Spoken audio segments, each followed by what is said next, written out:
बिस्मिल्लाहिर्रहमानिर्रहीम।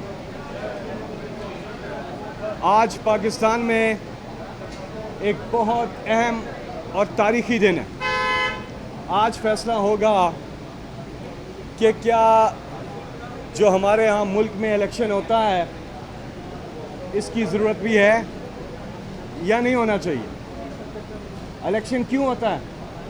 इलेक्शन इसलिए होता है कि लोगों से आप पूछते हैं कि वो किसको वोट देना चाहते हैं, उनको ऑप्शंस मिलती हैं।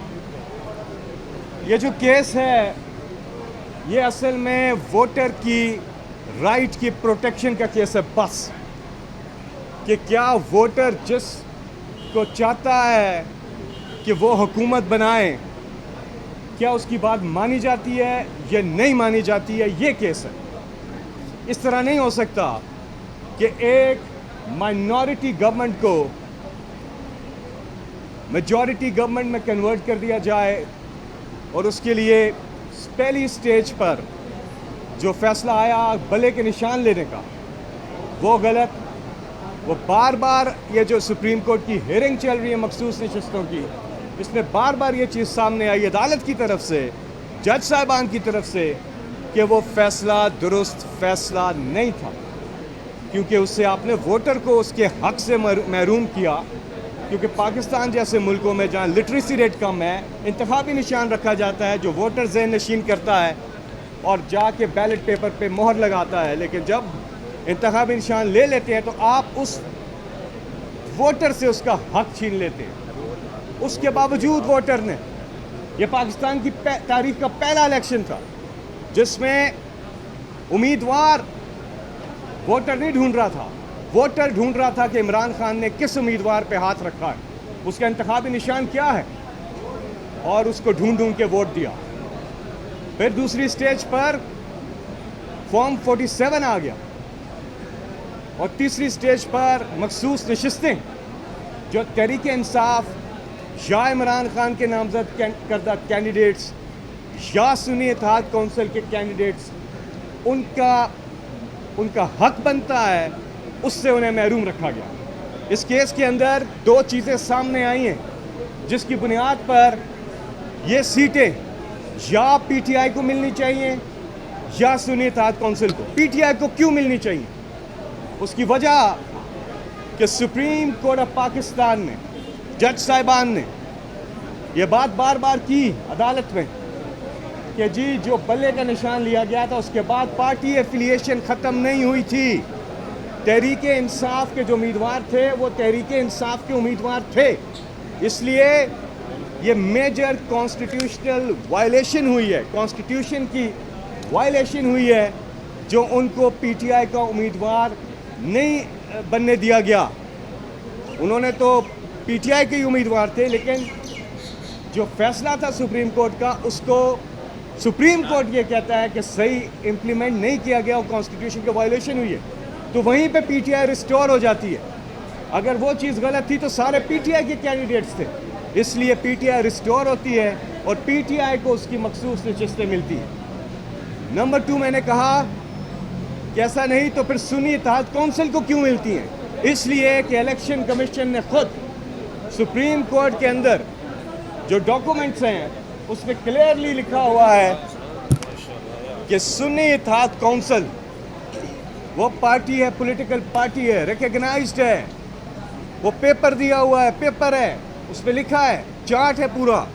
सुन्नी इत्तेहाद कौंसिल, उनके चेयरमैन अब आ गए हैं कि वो उन्होंने रिकग्नाइज किया। जब आज़ाद उम्मीदवार ने एक पार्टी ज्वाइन की सुन्नी इत्तेहाद कौंसिल, तो वाज़ेह है आइन इस बारे में कि फिर सुन्नी इत्तेहाद कौंसिल को नशिस्तें मिलनी चाहिए। पहले केस में मैंने आपको बताया कि पीटीआई को, दूसरे में सुन्नी इत्तेहाद कौंसिल को, तीसरी कोई ऑप्शन नहीं है। और इसलिए आज पाकिस्तान एक तारीखी मोड़ पे खड़ा है कि क्या पाकिस्तान में जो इलेक्शन होते हैं वो होने भी चाहिए कि नहीं। यह आज का फैसला डिटरमिन करेगा। ये अवाम के हकूक़ की बात है, वोटर की बात है कि उसकी मंशा क्या थी, उसने किधर वोट दिया। इसलिए अब से कुछ देर के बाद फैसला आएगा। फैसला आने के बाद हम इस पर बात करेंगे। लेकिन साथ में एक और केस आज जो चल रहा है जहाँ से अभी हम आ रहे हैं, और वो है इद्दत केस इमरान खान और बुशरा बीबी इंशाल्लाह सुरखरू होंगे।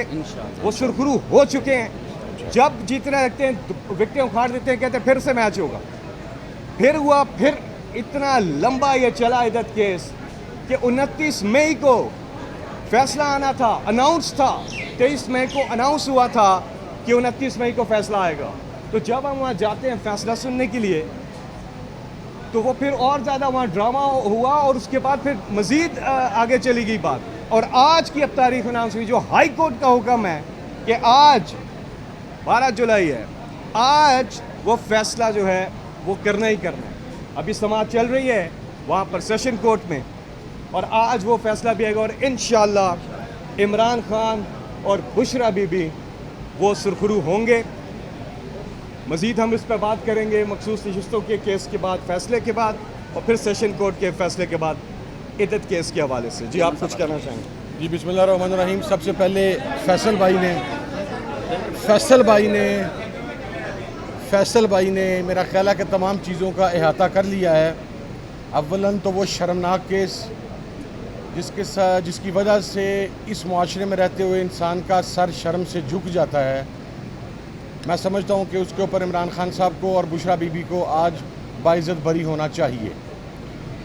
दूसरा, रिज़र्व सीट्स का केस, उसके ऊपर भी हम क्लियर हैं कि पाकिस्तान तहरीक इंसाफ का हक़ है और उसके बाद SIC का हक़ है। हमें हमारा हक़ दिया जाएगा और मैं उम्मीद करता हूँ कि गुज़री हुई रात पाकिस्तान की जमहूरियत, पाकिस्तान की आवाम की मंशा, पाकिस्तान के आइन और दस्तूर के ऊपर भारी नहीं पड़ेगी, क्योंकि वफाकी दारुल हुकूमत की रातें फ़ैसलों से पहले आपके इल्म में है कि सरगोशियाँ होती हैं, मुख्तलिफ़ बातें होती हैं, मुख्तलिफ़ चीज़ें की जाती हैं। हम उम्मीद कर रहे हैं कि वो टेक्निकल ग्राउंड्स हों, वो लॉजिकल ग्राउंड्स हों, वो मॉरल ग्राउंड्स हों। हम हर लिहाज से ये केस जीत चुके हैं। ये फ़ैसला इंशाल्लाह हमारे हक़ में ही आएगा और फ़ैसले के बाद इंशाल्लाह हम इसके ऊपर कमेंट करेंगे। लेकिन ये फ़ैसला ये भी डिटरमिन करेगा कि जस्टिस कार्नेलियस के साथ उसकी लेगेसी को कौन फॉलो करेगा और मौलवी मुश्ताक की लेगेसी को और जस्टिस मुनीर की सो कॉल्ड एक जो डार्क लेगेसी है उसे कौन फॉलो करेगा। मेरा ख्याल है कि तारीख़ बहुत बेरहम है। वो अवाम अपनी मंशा के मुताबिक आप तारीख़ को मसख नहीं कर सकते।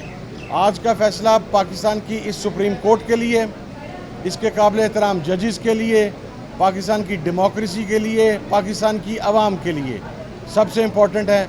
और हम उम्मीद करते हैं कि आला अदलिया में बैठे हुए हमारे मुअज़्ज़ज़ जज साहिबान इस बात को मलहूज़े खातिर रखेंगे और इंशाल्लाह फ़ैसला हमारे हक़ में आएगा। Thank you so much. आपने कहा था कि आपको बोलने का मौका नहीं मिला, क्या आपको बोलने का मौका मिला? आपने अपना नुक्ता नज़र पेश कर दिया और आपसे बात में सवाल है, क्या मुसलसल आ रहे हैं पेशी पे? आपका इस केस के साथ क्या लिंक जुड़ा हुआ है? जी, मुझे तो कोई मौका नहीं मिला। मैं तो तकरीबन 7 हेयरिंग्स के ऊपर मुझे ख़ुद बुलवाया गया था और उसके बाद मैं खड़ा रहा। शायद कोई ऐसी चीज़ नहीं मिली। मैं तो सिर्फ इलेक्शन डे पे आखिरी 5 घंटों में होने वाली दास्तान बयान करना चाहता था कि हमारे साथ एक्चुअली हुआ कैसे और हमारे फंडामेंटल राइट्स को मजरूह कैसे किया गया, हमें कैसे ROs के ऑफिस में एंट्रीज डिनाई की गई at the time of submission, at the time of scrutiny, at the time of symbol allotment, और उसके बाद क्या कुछ होता रहा। लेकिन मौका नहीं दिया गया। उम्मीद है कि बहुत सारे जो हमारे काबिल एहतराम जजेस हैं उनके सामने ये तमाम चीज़ें हैं। वो भी इसी दुनिया में रहते हैं, इसी मुल्क में रहते हैं, यहीं का मीडिया देखते हैं, उससे उनको बहुत सारी चीज़ों से आगाही होगी।